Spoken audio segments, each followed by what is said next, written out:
여러분 안녕하세요. 중등 쌤투버와 함께하는 여름방학 5주 프로젝트 오늘 마지막 5차 시가 되겠습니다. 저는 인천 안남중학교 이정우라고 합니다.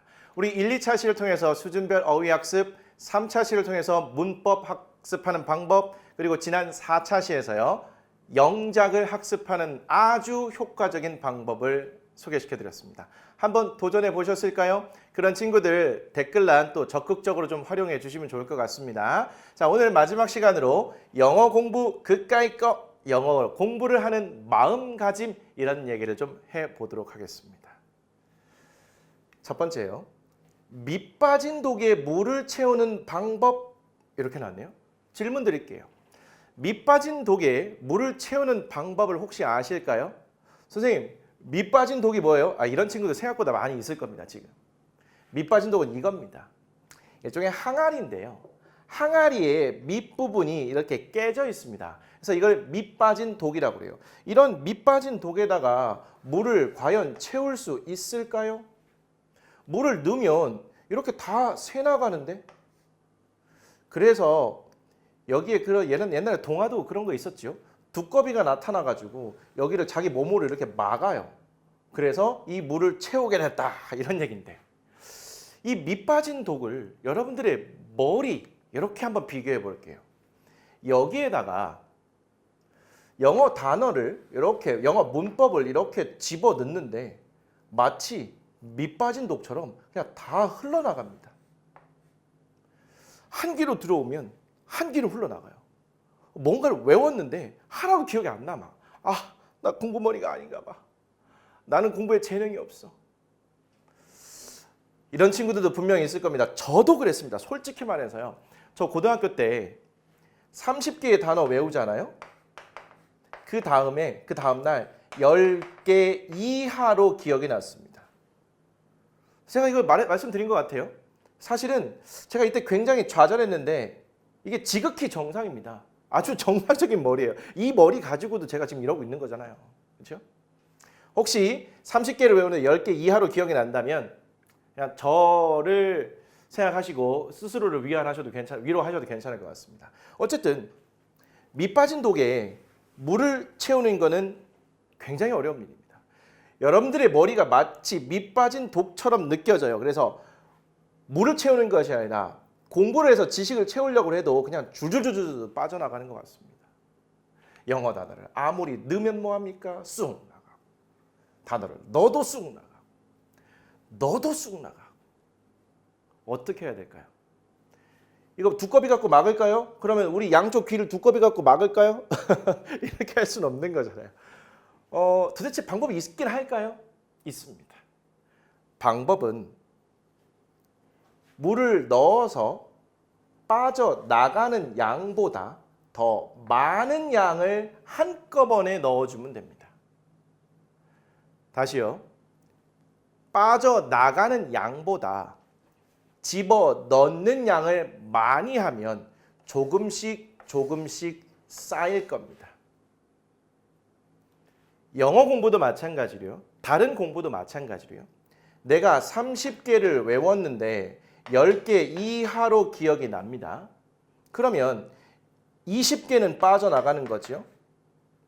그럼 그 다음날 되면 또 줄고 줄 거 아닙니까? 그럼 매일같이 30개를 집어넣으면 그러면 20개가 빠져나가도 10개만 기억이 남아도 계속해서 그 10개가 쌓이겠죠. 이론상으로요. 그러면 빠져나가는 양보다 더 많은 양을 넣어준다면 분명히 이 안에 차곡차곡 쌓이게 될 겁니다. 그래서 공부를 할 때는요. 그냥 느슨하게 하는 것보다 기왕 할 거면 그냥 마음 딱 먹고 제대로 열심히 공부하는 것이 좋습니다. 기왕에 할 거라면요. 공부해본다고 했는데 그냥 뭐 적절히 하루에 한두 시간 해보고 나서 나 공부머리가 아닌가 봐. 이렇게 판단하시면 안 돼요. 여러분들 스스로를 굉장히 평가절하하는 겁니다. 그 정도 공부해서는 머리 똑똑한 친구들도 잘 못해요. 그냥 누구나 일정 시간 이상은 집중해서 공부를 해줘야 잘합니다. 근데 이게 공부에만 적용이 될까요? 모든 영역이 다 마찬가지입니다. 여러분들 축구, 농구 이런 거 운동 좋아하십니까? 게임 좋아하십니까? 다 마찬가지죠. 내가 일정 수준 이상이 되려면 집중적으로 시간과 노력을 투자해야 되는 겁니다. 공부해서 빠져나가는 양보다 더 많은 양을 넣어줄 수 있다면, 공부를 할 수 있다면 실력은 차곡차곡 쌓이게 된 겁니다. 이런 과정은 결국 제가 첫 시간에 말씀드렸던 요거와 똑같습니다. 공부는 결국 반복을 해야 된다는 건데, 이거 가지고 반복을 할까 말까 고민한다? 이거 아닙니다. 그냥 무조건 공부는 반복해야 돼요. 공부 말고 다른 것도 마찬가지예요. 그래서 반복을 할까 말까 고민하는 것이 아니라 어떻게 반복할 것인가, 그리고 어떻게 반복하는 횟수를 줄일 것인가를 고민해야 되는 겁니다. 제가 반복하는 방법들을 소개시켜 드렸고요. 그리고 이 어원을 학습하는 방법이나 혹은 녹음을 하는 방법들, 이런 방법들을 적용해서 가능하면 머릿속에 한 방에 박힐 수 있도록, 그래서 반복하는 횟수를 줄일 수 있도록 하기 위해서 그런 방법들을 소개시켜 드린 겁니다. 여러분들, 제가 소개시켜 드린 방법 말고도요, 반복하는 다양한 방법이 있을 수 있습니다. 또한 반복의 횟수를 줄일 수 있는 좋은 방법들이 있을 거예요. 이런 것들을 적극적으로 고민하시고 활용하시는 거지, 반복을 할까 말까 이거는 아니란 얘기입니다. 반복 학습을 꾸준히 해서 빠져나가는 양보다 머리에 남는 양을 키워 나가시면 된다는 거죠. 대부분의 일은요, 처음이 어렵습니다. 대부분의 일이 처음이 어려워요. 영어 공부도 처음이 어렵습니다. 최근 일입니다. 불과 며칠 전인 것 같아요. 아마존이라고 아시죠? 아마존의 전 회장인 베이조스가 자신의 동생과 함께, 그리고 예전에 우주 비행사에 도전을 했는데 여성이란 이유로 탈락했던 분이 있습니다. 80세 정도 되신 것 같아요. 그리고 네덜란드의 한 청년이라고 봐야 될까요? 소년인 것 같습니다. 18살인데 이렇게 4명이서 우주 여행을 다녀왔죠. 총 시간은 10분 정도 됩니다. 여기에 영상이 잘 나가고 있을 텐데요. 10분 정도 시간 동안 우주를 나갔답니다. 지상에서 100km 이상 갔다가 4분 정도 머무르고 이렇게 내려왔다고 하는데요. 로켓이요, 우주로 나갈 때 우주로 나가는 그 과정에서 에너지의 90%를 소모하게 됩니다. 그리고 나서 궤도에 안착하게 되면 그때는 에너지 소모가 거의 없는 상태에서 정상적인 활동을 할 수 있게 돼요. 우주까지 가는데 그 초반의 시간에 에너지의 대부분을 소비한다는 겁니다. 비행기도요, 이륙할 때 가장 많은 에너지를 소모하고요. 그리고 정상 궤도에 올라가서 달릴 때는 그렇게 많은 에너지를 소비하지는 않습니다. 물론 에너지를 소비하겠지만 처음이 그만큼 에너지 소모가 많다는 얘기를 드리고 싶은 겁니다. 그래서 무언가를 새롭게 도전할 때 영어 공부도 당연히 처음에 공부할 때 어려운 마음이 드는 겁니다. 힘듭니다. 여러분만 힘든 게 아니고 저도 힘들었고요. 저 말고 다른 분들도 다 힘드셨을 겁니다. 그런 부분을 견뎌내야 됩니다. 그 부분을 견뎌내고 정상 궤도에 안착을 하게 되면 많은 노력을 들이지 않고도 여러분들이 뭔가를 잘 수행할 수 있게 됩니다. 물은 100도가 되기 전에는 끓지 않죠. 이론상 그렇습니다. 물은 100도가 돼야 끓고요. 0도가 돼야 얼잖아요. 100도가 되기 전에는 끓는 모습이 잘 보이지 않아서 정말 배고파서 라면 하나를 끓여 먹고 싶은데 이거 언제 끓어 하고 쳐다보고 있으면 더 안 끓죠. 지켜보는 냄비는 끓지 않는다라는 속담이 있을 정도로 그렇습니다. 영어 공부도요, 이거하고 좀 비교해 볼 수 있습니다. 물이 끓지 않아 보여도요, 즉 실력이 눈에 보이지 않아도요, 물을 불 위에 올려놓기만 하면, 즉 공부를 꾸준히 하기만 하면 물의 온도가 점점 오르고 결국 펄펄 끓게 되는 것처럼 영어 실력도 점점 늘고 결국 여러분도 영어를 잘 할 수 있게 됩니다. 영어를 공부하다 보면 실력이 늘지 않는 것 같은 기간이 생각보다 오래 지속이 됩니다. 그리고 나서 어느 시점이 딱 지나면 실력이 갑자기 팍 뛰는 시점이 있어요.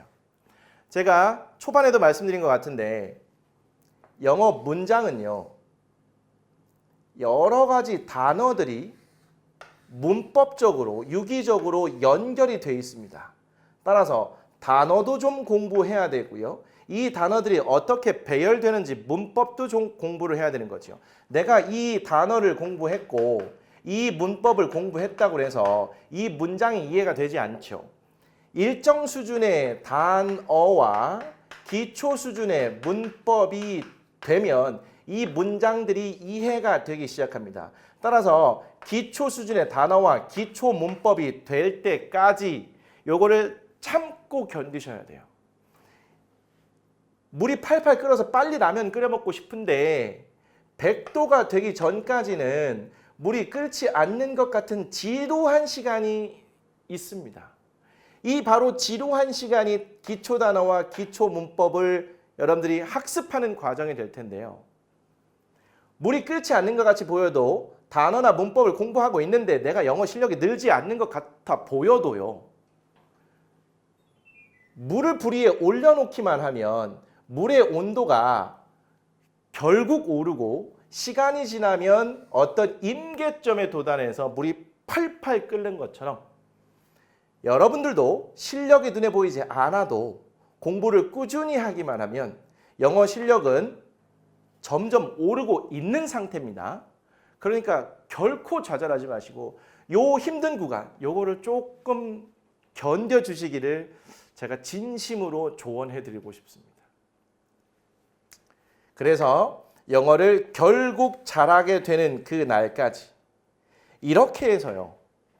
영어가 한 단계 실력이 팍 뛰는 시기가 지나잖아요. 요때 엄청난 재미가 느껴집니다. 공부 재밌습니까? 저도 해봤지만 공부 그렇게 재밌지 않습니다.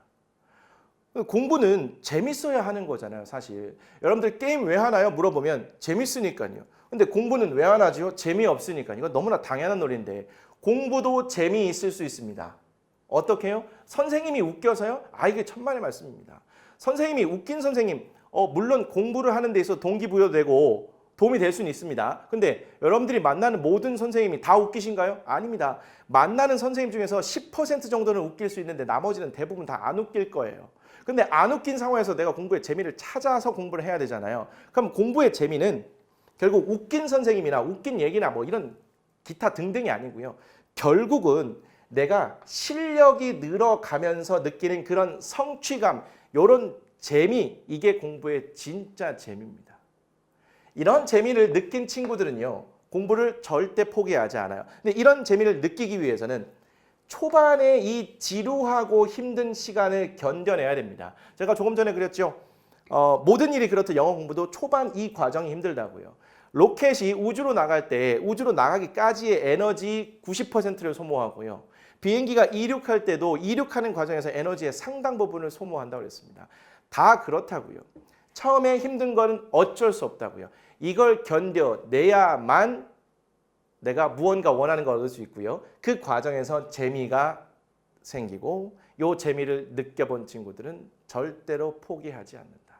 그리고 한 영역에서 이렇게 참고 견디고 성공한 친구들은 다른 부분에서도 성공할 가능성이 아주 높습니다. 그렇기 때문에 이런 성공의 경험을 꾸준히 쌓아가시는 것이 중요합니다. 맨날 좌절의 경험보다는 이렇게 성공의 경험을 쌓아가시고요. 그 성공의 경험을 쌓아가기 위해서는 너무 높은 목표 삼지 마시고 적절히 달성한 목표를 삼으신 상태에서 이렇게 하나하나씩 단계별로 올라가시면 좋을 것 같습니다. 매우 더운 여름입니다. 제가 지금 이 학교에 나와서요. 이렇게 촬영을 하고 있는데요. 오늘 학교에 나오는데 온도가 찍히는 걸로만 한 37도 정도 되더라고요. 차 안에서 에어컨을 빵빵하게 틀고 왔는데도 아주 덥습니다. 제가 지금 이 교실에서도 에어컨을 틀고 하고 있는데 아마 이렇게 땀방울이 맺히는 게 보일 겁니다. 그래서 그만큼 열정적으로 설명하고 있거든요. 어떤 말에서 보면 너무 뻔한 얘기고 마치 이제 꼰대 같은 얘기고 이렇게 느껴질 수도 있겠지만 공부라는 거 모든 일은 기본이 중요한 거고요. 그 기본을 익히기 위해서는 지루한 시간을 좀 견뎌내야 된다는 것이고요. 아무리 뻔한 원칙이라 하더라도 그 원칙은 주변에서도 많이 하셨겠지만 저의 얘기를 한번 들어보시고 그게 조금 마음에 와닿으신다면 실천을 해보시면 좋을 것 같습니다. 제가 다양한 방법들을 좀 소개시켜 드렸는데 저의 방법이 다는 아닙니다. 다양한 방법들이 있을 수 있고 저 말고도 다른 다양한 선생님들, 영상들 이런 것들을 참고하셔서 여러분에게 맞는 적합한 방법들 선택하시고요. 그리고 여러분들이 원하는 목표를 충분히 이루시기 바라겠습니다. 아까도 더운 여름이라고 했습니다. 건강관리 잘 하시고요. 이제 방학이 거의 끝나가겠지만 이제 새로운 마음으로 여러분들이 배우신 그런 공부 방법들을 가지고 2학기를 기분 좋게 마무리하시면 좋을 것 같습니다. 저의 영상 이렇게 끝납니다. 그런데 여러분들이 영어를 공부하는 그날까지 멀리서나마 항상 응원하도록 하겠습니다. 저 인천 안남중학교입니다. 제가 인천에서만 16년째 하고 있는 상황이거든요. 여러분들에게 각별한 애정이 있어요. 그래서 저도 사실 힘든 시기고요. 다른 일도 할 게 많은 시기긴 한데 인천교육청에서 저한테 요청이 들어왔을 때 흔쾌히 이렇게 수락을 했습니다. 여러분들의 영어 공부를 언제나 응원하겠습니다. 그동안 수고하셨습니다. 안녕.